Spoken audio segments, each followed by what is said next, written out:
20 साल पहले रात का घना अंधेरा और जंगल के बीचों बीच घसीटा जाता हुआ एक मासूम लड़का।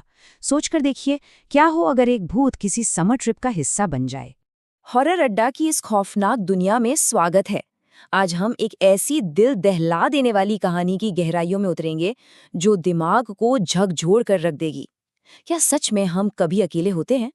चलिए एक ऐसी ट्रिप पर चलते हैं जो एक भयानक, कभी न खत्म होने वाले सपने में बदल गई। खौफ के सफर में आगे बढ़ने से पहले हॉरर अड्डा को सब्सक्राइब जरूर कर लीजिए। हर हफ्ते यहाँ ऐसी ही रोंगटे खड़े कर देने वाली कहानियां आती हैं। और हाँ, कमेंट्स में बताइए कि क्या अंधेरे से डर लगता है, क्योंकि आज का ये सफर सच में बहुत बहुत अंधेरा होने वाला है। तो इस कहानी की जड़ें ना 20 साल पुरानी हैं। ठीक 20 साल पहले इसी पुराने समर कैंप में एक भयानक घटना घटी थी। एक लड़का रहस्यमय तरीके से हमेशा के लिए गायब हो गया। कैंप रातों रात बंद। और अब आज के वक्त में एडवेंचर की तलाश में कॉलेज के 5 दोस्त इन्हीं धुंध भरे सुनसान पहाड़ों की तरफ निकल पड़े हैं, इस बात से बिल्कुल अनजान कि वहां क्या उनका इंतजार कर रहा है। ये 5 दोस्त हैं: आरव, कबीर, नील, तान्या और रिया। ये पांचों नील के नाना नानी के गांव पहुंचते हैं। दिखने में तो ये गांव बेहद खूबसूरत और शांत था, लेकिन एक अजीब सी बात थी। यहाँ शाम ढलते ही, मतलब 7 बजे से पहले ही, हर घर के दरवाजे एक अजीब से खौफ के कारण अंदर से बंद हो जाते थे। पूरा का पूरा गांव बिल्कुल सुनसान पड़ जाता था। जब इन दोस्तों ने वहां आसपास घूमने की जगह के बारे में पूछा, तो नानी का चेहरा बिल्कुल पीला पड़ गया। कांपते हुए लफ्जों में एक खौफनाक सच बाहर आया। जंगल में 5 बच्चे गए थे, सिर्फ 4 वापस आए। 5वां कभी नहीं मिला। उन्होंने सख्त चेतावनी दी कि जंगल के उस पार का वो पुराना कैंपसाइट शापित है और वहां जाना मतलब मौत को दावत देना।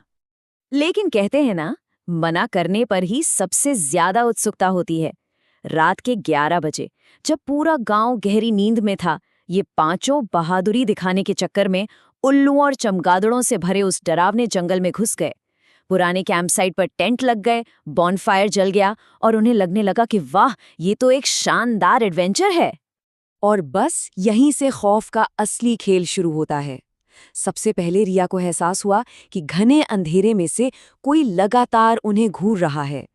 दोस्तों ने तो इसको वहम कहकर टाल दिया, लेकिन फिर आरव ने जो देखा ना, उससे रोंगटे खड़े हो जाएंगे। गीली मिट्टी में 5 पैरों के निशान थे, जो कैंप से जंगल की तरफ नहीं, बल्कि जंगल से कैंप की तरफ आ रहे थे। मतलब कोई अनजान साया पहले से ही वहां उनकी राह देख रहा था। वक्त धीरे धीरे खिसकता है और रात के ठीक 2 बजे सन्नाटे को चीरती हुई एक आवाज आती है, एक बेहद डरावनी इंसानी चीख। जैसे ही घबराए हुए दोस्त आवाज की दिशा में अपनी टॉर्च घुमाते हैं, टॉर्च अचानक अपने आप पूरी तरह से बंद हो जाती है। अब उनके चारों तरफ सिर्फ और सिर्फ एक गहरा, जानलेवा अंधेरा था। डर के मारे कांपते हुए 5 दोस्त भागकर एक ही टेंट के अंदर छिप जाते हैं। लेकिन तभी टेंट के ठीक बाहर सूखे पत्तों पर किसी के चलने की आहट आने लगती है। टेंट की पतली दीवार पर एक इंसान की परछाई नजर आती है, जो उनके चारों तरफ चक्कर लगा रही है। अब 1 मिनट के लिए सोचिए, अगर 5 दोस्त टेंट के अंदर मौजूद हैं, तो वो बाहर घूमने वाला साया आखिर किसका था? सुबह 4 बजे जब आरव की आंख खुलती है, तो सबसे बुरा सपना सच हो चुका था। कबीर टेंट में था ही नहीं। घबराकर सब बाहर भागते हैं, लेकिन कबीर कहीं नहीं मिलता। जमीन पर सिर्फ किसी को बुरी तरह घसीटने के ताज़ा निशान मौजूद थे, बिल्कुल वैसे ही जैसे 20 साल पहले हुआ था। दहशत से भरे बचे हुए चारों दोस्त जान बचाकर भागते हुए गांव वापस पहुंचते हैं। वो नानी को बताते हैं कि कबीर जंगल में कहीं गायब हो गया है। लेकिन नानी की बात सुनकर ना उनके पैरों तले जमीन खिसक जाती है। नानी बिल्कुल सफेद पड़ जाती हैं और कहती हैं, तुम लोग क्या बात कर रहे हो? तुम तो सिर्फ 4 ही आए थे। यहाँ सच्चाई और भ्रम अब एक बहुत ही भयानक तरीके से टकरा रहे थे। नानी घबराकर घर के अंदर जाती हैं और 20 साल पुरानी एक तस्वीर लाकर दिखाती हैं। उस तस्वीर में वही 5 बच्चे थे जो उस रात कैंप गए थे। जब तान्या ने तस्वीर को ध्यान से देखा, तो उसकी चीख निकल गई। 20 साल पहले गायब हुए उस लड़के का चेहरा हूबहू उनके दोस्त कबीर जैसा था। वही कबीर जो उनसे सिर्फ 3 महीने पहले ही कॉलेज में मिला था। लेकिन रुकिए, कहानी का रहस्य यहीं खत्म नहीं होता। ठीक उसी वक्त आरव के फोन पर एक अनजान नंबर से मैसेज आता है। उसमें सिर्फ एक तस्वीर थी जो उसी रात कैंप साइट पर ली गई थी। तस्वीर में चारों दोस्त खड़े हैं और उनके ठीक पीछे घने अंधेरे में कबीर खड़ा है। लेकिन उसकी आंखें इंसान जैसी नहीं बल्कि पूरी तरह से डरावनी और काली थीं। उस डरावनी तस्वीर के ठीक नीचे एक छोटा सा मैसेज लिखा था, मैं अगले समर कैंप में फिर आऊंगा। ये सिर्फ एक नॉर्मल टेक्स्ट मैसेज नहीं था, ये उस 20 साल पुराने साए का एक खौफनाक वादा था। उसने एक बार फिर अपना शिकार पूरा कर लिया था और अब वो अगले शिकार की तैयारी में था।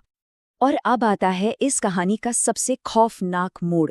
जब आरव बौखलाए हुए अपना फोन नील को दिखाता है तो नील अचानक एक रहस्यमयी तरीके से मुस्कुराने लगता है और देखते ही देखते नील का चेहरा बदलकर बिल्कुल कबीर जैसा हो जाता है और वो धीरे से पूछता है, क्या कोई अगले समर कैंप में चलेगा? ये कहानी हमें सोचने पर मजबूर कर देती है कि हम जिन्हें अपना दोस्त समझते हैं वो असल में कौन है। ऐसे ही और डरावने किस्सों के लिए अगले शनिवार हॉरर अड्डा पर जरूर लौटें। इस खौफनाक सफर में साथ बने रहने के लिए शुक्रिया।